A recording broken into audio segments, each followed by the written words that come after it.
नियत। किसी गांव में एक साधु रहता था जो दिन भर लोगों को उपदेश दिया करता था। उसी गांव में एक नर्तकी थी जो लोगों के सामने नाचकर उनका मन बहलाया करती थी। एक दिन गांव में बाढ़ आ गई और दोनों एक साथ ही मर गए। मरने के बाद जब ये दोनों यमलोक पहुँचे तो इनके कर्मों और इनके पीछे छिपी भावनाओं के आधार पर इन्हें स्वर्ग या नरक दिए जाने की बात कही गई। साधु खुद तो स्वर्ग मिलने को लेकर पूरा आश्वस्त था, वहीं नर्तकी अपने मन में ऐसा कुछ भी विचार नहीं कर रही थी। नर्तकी को सिर्फ फैसले का इंतजार था। तभी घोषणा हुई कि साधु को नरक और नर्तकी को स्वर्ग दिया जाता है। इस फैसले को सुनकर साधु गुस्से से यमराज पर चिल्लाया और क्रोधित होकर पूछा, यह कैसा न्याय है महाराज?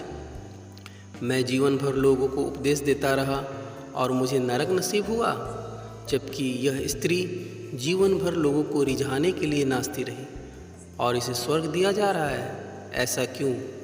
यमराज ने शांत भाव से उत्तर दिया, यह नर्तकी अपना पेट भरने के लिए नाचती थी, लेकिन इसके मन में यही भावना थी कि मैं अपनी कला को ईश्वर के चरणों में समर्पित कर रही हूँ।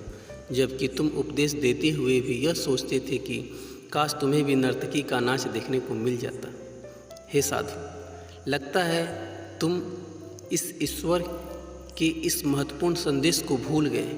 इंसान के कर्म से अधिक कर्म करने के पीछे की भावनाएं मायने रखती हैं, अतः तुम्हें नरक और नर्तकी को स्वर्ग दिया जाता है। दोस्तों, हम कोई भी काम करें उसे करने के पीछे की नीयत साफ होनी चाहिए, अन्यथा दिखने में भले लगने वाले काम भी हमें पुण्य की जगह पाप का ही भागी बना देंगे। मित्रों, आपको यह शिक्षाप्रद कहानी कैसी लगी? ऐसे ही मोटिवेशनल स्टोरी सुनने के लिए आप हमारे चैनल पुचकू हिंदी स्टोरी को लाइक एंड सब्सक्राइब ज़रूर कर लीजिए।